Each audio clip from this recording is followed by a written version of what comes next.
Recentemente eu abri caixinha de pergunta para vocês no meu Insta perguntando os 5 grandes favoritos a levar a categoria até 66 quilos do ADCC. E a maioria respondeu Hokage, Baby Shark, Cole Abate, Pato e o Garrett Otton. Então vamos fazer vídeos analisando as suas últimas performances no Nogi e o que esperar deles nesse ADCC. Nesse vídeo aqui falarei sobre o Hokage, que de acordo com vocês é o grande favorito a vencer essa categoria. Então fica aí comigo para você saber mais sobre isso.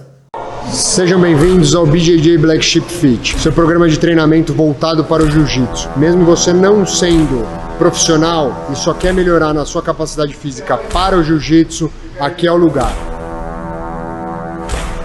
O Hokage, como você já sabe, é um showman, né? O seu estilo na hora de entrar na luta, o seu jogo sempre buscando a finalização, chama muito a nossa atenção. E desde as suas faixas coloridas, ele vem se destacando nas competições. De acordo com o BJJ Heroes, ele começou jiu-jitsu com 13 anos de idade no projeto social Nandinho, do Melk Galvão. E desde a sua faixa verde, ele já treina como atleta profissional. Na faixa azul, ele decidiu disputar o Mundial da IBJJF na Califórnia e para aumentar a chance do seu visto, ele foi para São Paulo e contou com o apoio da Aliança e da Dream Art, dois grupos que eram afiliados ao Melk Galvão, e o Hokage acabou ficando por lá treinando principalmente com a Dream Art, mas regularmente ele visitava o Melk. Ele ganhou sua faixa roxa e marrom com o Leng e o Fábio Gurgel, mas optou por viajar para Manaus para pegar a sua faixa preta no final de 2020 com o seu mestre Melk Galvão. E assim nós teremos o Melk da F-Squad no ADCC 2022, Mika, Baby Shark e Hokage. Mas é uma pena que somente um desses dois pode chegar à final da categoria até 66 quilos. Porque de acordo com as regras do ADCC, atletas da mesma equipe que passam do primeiro round, eles se enfrentam no segundo round. Exatamente para não correr o risco de ter luta fake próximo à final. Então, poderemos ter Hokage contra Baby Shark nesse ADCC, o que não seria a primeira vez que eles se enfrentam em campeonato, não. Na própria seletiva para o ADCC, eles se enfrentaram e o Dioguinho o finalizou no Ryuhook. Agora eu vos pergunto, se esse confronto acontecer novamente, você acha que o Baby Shark leva de novo ou dessa vez o Hokage leva? Calma, calma. Antes de você responder, vamos analisar as mais recentes performances do Hokage nos campeonatos no-gi. O Hokage está trocando muito bem o wrestling, podemos perceber isso na sua última luta no Rose Number One contra o Fabian Ramirez. Ele é muito rápido e quando distante entra muito bem nos pés do oponente, lá no calcanhar, e acaba conseguindo a queda. Mas se ele consegue se aproximar, ou ele dá um suplex, ou ele dá esse golpe aqui que eu não sei o nome, é um Ogoshi? Quem souber me conta aqui nos comentários. Ô golpe bonito, quadrilzinho tá em dia, hein?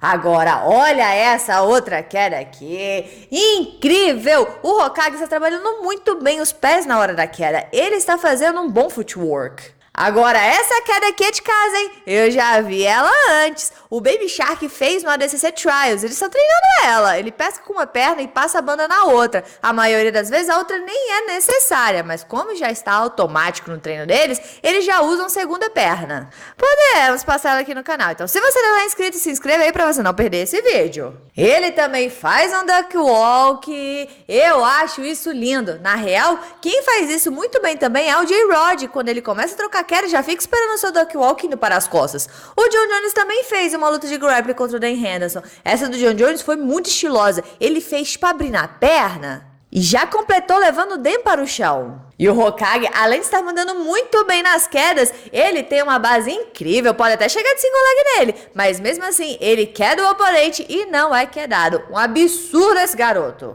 Na real, eu estou louca para ver o Hokage contra o Garrett Otton nesse ADCC. Rapaz, essa luta vai ser coisa de louco, assim como foi o Garrett Otton contra o Renato Canuto no ADCC 2019. Imagina essa troca de wrestling entre os dois. Nós já fizemos um vídeo aqui analisando o Garrett Otton. Se você não assistiu esse vídeo, eu vou deixar no final como sugestão para você. Quando vai para o chão, o Hokage normalmente, quando por cima, sempre busca ir para o norte-sul. Suas passagens são relativamente simples. Ou ele fica de knee slice e às vezes já pula para o norte-sul, ou ele trabalha de leg drag, ou ele simplesmente pega a perna do oponente e tira na sua frente, ou ele faz isso chutando, ou com a sua mão ele tira fazendo o seu oponente girar, e nisso ele logo tenta ir para o norte-sul, ou já cai nos 100 quilos direto.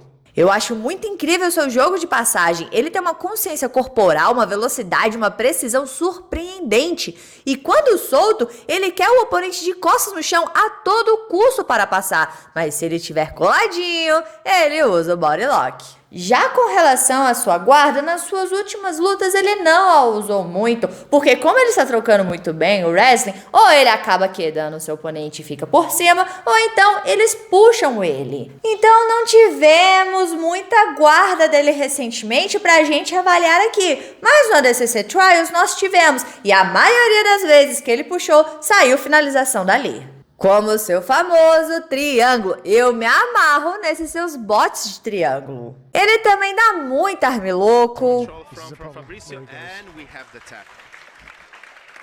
muita guilhotina. Faz a guilhotina já variando para o triângulo de mão. E também faz estrangulamento norte-sul e mata-leão. E por fim, ida para as costas. Olha essa movimentação. Ele perturba, perturba, perturba, pula e vai para as costas. Que isso? Muito showman esse garoto. O Hokage vai fazer um estrago nesse ADCC. Mas eu quero muito vê-lo contra o Garrett Ono. E se essa luta rolar, quem você acha que leva? Deixa aqui embaixo a sua opinião. Bora conversar sobre isso, porque é sempre bom conversar sobre jiu-jitsu. E não se esqueça de se inscrever no canal, curtir e comentar para dar aquela moral pra Rafa, porque aqui tem vídeo de jiu-jitsu todos os dias. Todos os dias. Então, valeu, galera. Ficamos por aqui. Tchau, obrigado. Tudo de bom. Separei esse videozinho aqui pra você, que é falando sobre a performance do Garrett Ono nos últimos campeonatos no Gi que a gente fez análise. Então, se você não assistiu esse vídeo, assista porque eu recomendo.